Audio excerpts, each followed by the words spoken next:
दोस्तों नमस्कार। आज हम लुई कूने द्वारा लिखित आकृति से रोग की पहचान इस किताब पर चर्चा करेंगे। आकृति से रोग की पहचान लुई कूने की है, जिसे महावीर प्रसाद पोद्दार इन्होंने इसका हिंदी में रूपांतरण किया है। हमारे महात्मा गांधी जी स्वयं भी प्राकृतिक चिकित्सा के बहुत बड़े उपासक थे।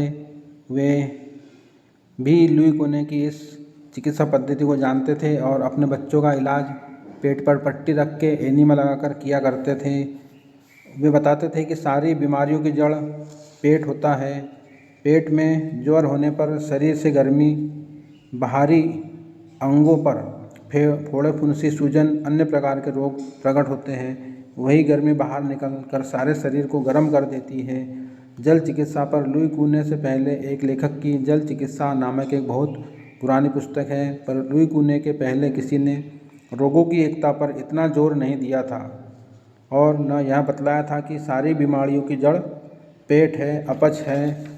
हमें लुई कूने के इस मत को सर्वांश में सही मान लेने की ज़रूरत नहीं होने पर भी यह चिकित्सा पद्धति एकदम सरल स्वाभाविक है। हमारे देश के पूर्व राष्ट्रपति डॉक्टर राजेंद्र प्रसाद भी स्वयं इस चिकित्सा पद्धति से बहुत प्रभावित थे और वे जल चिकित्सा के कुछ प्रयोग भी किया करते थे। उनकी अंग्रेजी पुस्तक भी पढ़ी हुई थी उन्होंने, तो इसलिए वे मिलने जर्मनी में लिपजिंग नामक स्थान है जहाँ लुई कूने का चिकित्सालय था, वहाँ मिलने गए, लेकिन दुर्भाग्यवश लुई कूने की पहले ही मृत्यु हो चुकी थी। तो दोस्तों, लुई कूने की इस किताब को आप समझिए और प्राकृतिक चिकित्सा को समझिए। यह प्रणाली एकदम सरल है।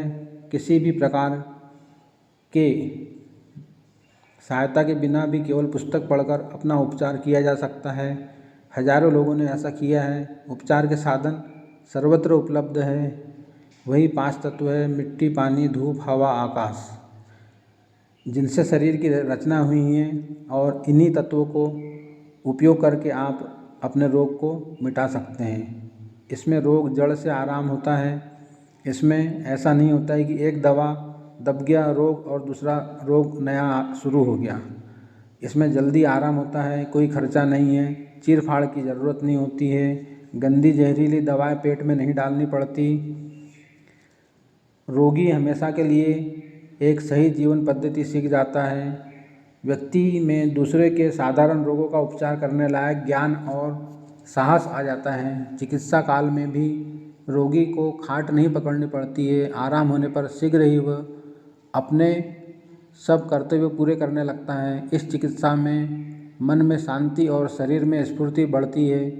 इसलिए कुछ लोग इसे दैवी या सात्विक चिकित्सा भी कहते हैं। इस चिकित्सा को समझ और पकड़ लेने के बाद व्यक्ति फिर किसी दूसरी चिकित्सा के धोखे में नहीं आता है। मन से रोग का भय चला जाता है। व्यक्ति रोग को शत्रु नहीं मानकर रोग को मित्र मानता है।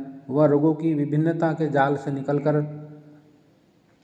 जाता है और उसकी निदान पद्धति भी एकदम सरल और निभ्रांत है। तो दोस्तों, प्राकृतिक चिकित्सा हमें जीवन जीने का नया मार्ग प्रशस्त करती है, जिससे हम अपने स्वाभाविक आकृति को समझकर अपने शरीर को समझ सकते हैं। जिस व्यक्ति का शरीर सुडौल होता है वह स्वस्थ होता है, देखने में आकृति सुंदर होती है और वह भद्दा या बदशुक्ल नहीं होता है। शरीर पसरा हुआ, पेट निकला हुआ, इस तरह से नहीं होता है। स्वाभाविक आकृति में सिर औसत होता है, गर्दन गोल होती है, न अधिक मोटी होती है न लंबी होती है, पाँव की पिंडली के बराबर होती है गर्दन लगभग, छाती धनुष के आकार की होती है, पेट आगे निकला हुआ नहीं होता है, धड़ पीछे की ओर लंबा या पाँवों की बनावट मजबूत होती है, न आगे झुके होते हैं न पीछे। तो स्वाभाविक स्वस्थ व्यक्ति में और भी चिन्ह पाए जाते हैं। उसके माथे पर झुर्रियाँ नहीं होती है, आँखें उसकी स्वच्छ होती है, आँखों में गंदगी नहीं दिखाई देती है, नाक चेहरे के बीचों बीच में सीधी रहती है, नाक मोटी नहीं होती है, आँखों की बनावट सुंदर होती है, चेहरा अंडाकार होता है।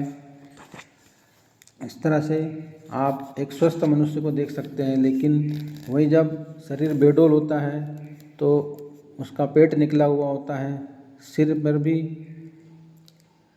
मोटी मोटी चर्बी आ जाती है, कई बार गर्दन भी मोटी हो जाती है, आँखें उसकी पूरी नहीं खुल पाती और नाक में सूजन होती है और गर्दन मोटी होती है और सिर और गर्दन को जोड़ने वाली जो रेखाएं होती है वह अस्पष्ट होती है, पेट निकला हुआ होता है, पैर छोटे हो जाते हैं, मोटे हो जाते हैं। तो यह सब दोष संचय के कारण होता है। शरीर में विकार गंदगी होने के कारण यह सब होता है। यह पहले यह विकार हमारे पेट में जमा होता है और पेट के बाद धीरे धीरे यह गंदगी ऊपर आती जाती है, गर्दन के पास जमा हो जाती है। कई महिलाओं के कमर के पास होती है गंदगी, दोष संचय होता है और ऐसी महिलाएं फिर गर्भ धारण नहीं कर पाती, क्योंकि वहाँ उस चर्बी के कारण, विजातीय द्रव्य के कारण उनका गर्भाशय कार्य नहीं कर पाता है, जिससे वे गर्भ धारण नहीं कर पाती है। तो आप इन चित्रों के माध्यम से दोष संचय को समझ लीजिए और अपने शरीर की तुलना कीजिए कि आपके शरीर में ये गंदगी कहाँ कहाँ है, आपका शरीर स्वस्थ है अस्वस्थ है, आपके शरीर में दोष संचय विकार दाहिनी ओर है बाईं ओर है। आप इन चित्रों के माध्यम से समझ सकते हैं आपकी गर्दन किधर झुकी हुई है या आपके शरीर में कहाँ कहाँ गंदगी है, जिसके कारण आपका बीपी है, शुगर है और त्वचा रोग है। तो आप इस आकृति से रोग की पहचान इस किताब को पढ़िए और जानिए कि हम बीमार कैसे होते हैं और अच्छे कैसे हो सकते हैं। बिना दवाई के हमारा जीवन कैसा सुख शांतिपूर्वक रह सकते हैं, हम स्वस्थ रह सकते हैं और लोगों को भी इस रास्ते पर चला सकते हैं। धन्यवाद।